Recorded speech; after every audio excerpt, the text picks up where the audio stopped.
It looks like we've got a Mini 3 coming out. There's enough hot gossip and enough leaks at this point that you don't look completely stupid making a video about this. It would also be along the track of their release schedule since the Mavic 3 just came out in like October or November. April or May seems realistic for their next launch date. I think we're still like 2 months out because typically when these pictures start popping up and people start tweeting about it, it's still a couple of months away. They are really quick about this though every time. There's leaks and photos that come out with specs and things like that, and then suddenly the drone is in Target and it's like you don't have any time to really catch up to what's going on with them. This is just DJI's thing, the way they market. Half of my videos are about marketing and business and half of them are about like cinematography and editing. But you hear me say this all the time. I don't like to point a finger at DJI because once people catch on to it, they probably stop doing it. There's a disgruntled worker who accidentally leaks photos or video, whatever, and then they gauge feedback on the internet to what people do or don't want, change it really fast, and then the drone is launched. Right now, it looks like that's starting to happen again, just like the last time and the time before, and the time before that when I said this was kind of their thing. Twitter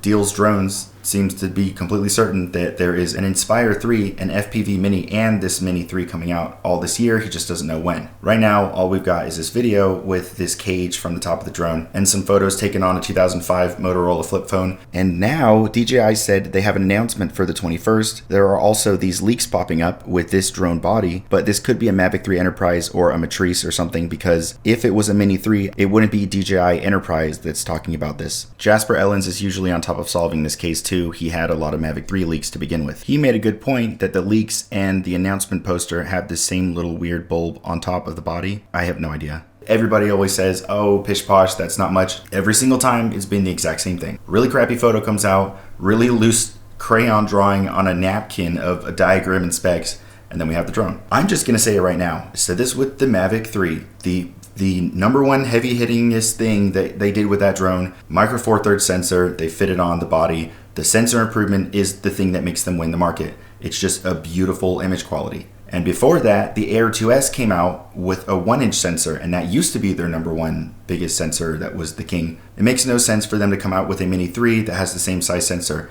I'm so sure we're going to get a bump up to the sensor size of the Mavic Air 2. Autel also came out with a drone that has a bigger sensor than the Mini 2, so it makes sense that they would need to compete. So at the least, a 1/2-inch sensor we will have with the Mini 3, which should be awesome. The Mini 2 already knocks my socks off. Every time I think, oh, it's not gonna come out that good, I look at the footage when I'm editing it and I'm impressed with how well it handles stuff with such a small sensor. So any improvement there, I'm happy with. I think the price will go up a little bit too. I really don't care if it does 4K 900 frames, 5K 2000, whatever. Frame rate doesn't matter to me. I'm typically always in 24 frames a second. The only thing I've had to do is speed up my drone footage because I was flying too slow and it was boring. I also say this all the time. You're high up off the ground. You only need a little bit of movement and it's dramatic. You don't need to put this footage in slow motion unless you're filming like dirt bikes or something. Photo quality, it's already doing a great job. If it doesn't jump up to a 1-inch sensor, it's not going to be a 20 megapixel photo. It'll probably stay at a 12 megapixel photo. That's okay though. It's already doing a really good job with photos. All DJI drones have been doing a really good job with photography. Photography tools and principles work a little different. As long as it's giving you like this much, it's up to you to take panoramic photos and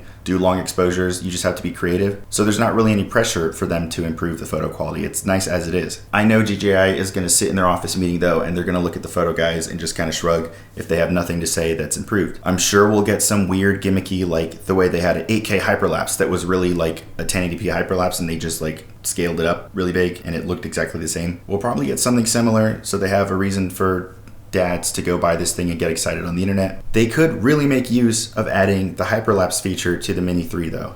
That is one strong selling point because right now you can't do the automated traveling roaming one with the Mini 2. You can just do timed photos and then like kind of manually make your own. It's not the same thing. I'd be happy if they added more sensors because right now you only have the bottom sensor. So you can bonk into things and people always post online and in forums and groups about crashing the Mini 3. Earl joins the DJI owners group one day later, hey guys, crashed my drone.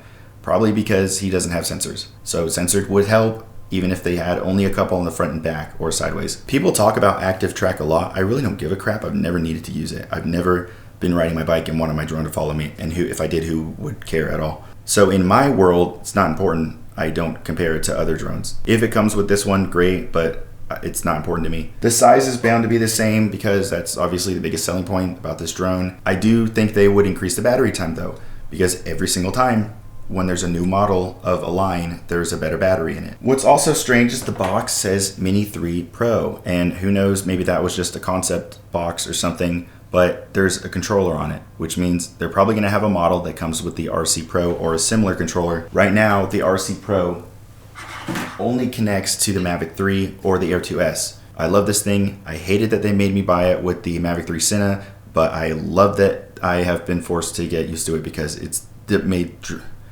I absolutely would not go back in time. I'm so in love with this thing, and I'm glad that they made me do that because it's put all the fun back in flying a drone. Really bright controller. It's kind of weird to have like a $700 remote and then like a $500 drone. I guess they're just gonna put it out there and see if people buy it, because maybe they will. I imagine if you're a company, you don't wanna force your employees to download the DJI Fly app on their phone and tinker around with it. This removes a variable and it means everything's in-house without fussing about with the app and your phone, a third variable. I don't see the format changing. H.265 seems fine. There's really not a lot that they can do that won't cannibalize the Air 2S right now. Air 2S is 1 inch, 5.4K, panoramic photos, hyperlapse, 20 megapixel photos. If they start to match these specs, it gives very little reason for that drone to exist in the first place. I think it'll probably be $550 because you have your 500-ish minis, your $1,000 Airs, and then the Mavic 3, which is like 2,000 something for the base model. I think that pricing structure just makes sense. People are obviously lined up down the block to buy it. Another thing they could do, maybe they add onboard memory. Memory is so cheap, that's a cool feature they could add on, and it would cost them so little that it just seems like obvious at this point. 128 gigabytes, it's unimaginably cheap now. I paid $120 for 1 gigabyte in 7th grade so that my PSP could have a really long SD card. I can't believe you get this much. That's like the size of a whole computer for like $10 on Amazon. Blows my mind. If you were close to buying a drone, at this point, you can get the Mini 2. Use it, have fun. If it's like a 3-month wait before this thing comes out, you'll be happy you had it for the whole spring when everybody's going outside again. You can practice with it, and for whatever reason, DJIs hold their resale value so well. In fact, the Mavic 2 Pro, that's the only time I've seen a camera come out and then go up in price over months and months. So you could still sell it on Facebook Marketplace or Craigslist or something for close to the same price, then just go pay an extra. I don't even know why I'm talking about this. It's a difference of like $50 or $100. You could sell it later and then go buy a new one, or just sit there and wait and talk about it for a million years until you go crazy and then buy it. The bottom line, I don't think the improvements are going to be so huge that it's like you're an idiot for having a Mini 2. And again, it really depends on the operator and their skill, how you're using these things, filming principles, cinematography, lighting conditions. But the biggest improvement in quality you would see, the only thing that would be noticeable, is lighting extremes, like shooting at sunset or sunrise. Then it would make a little difference. Otherwise,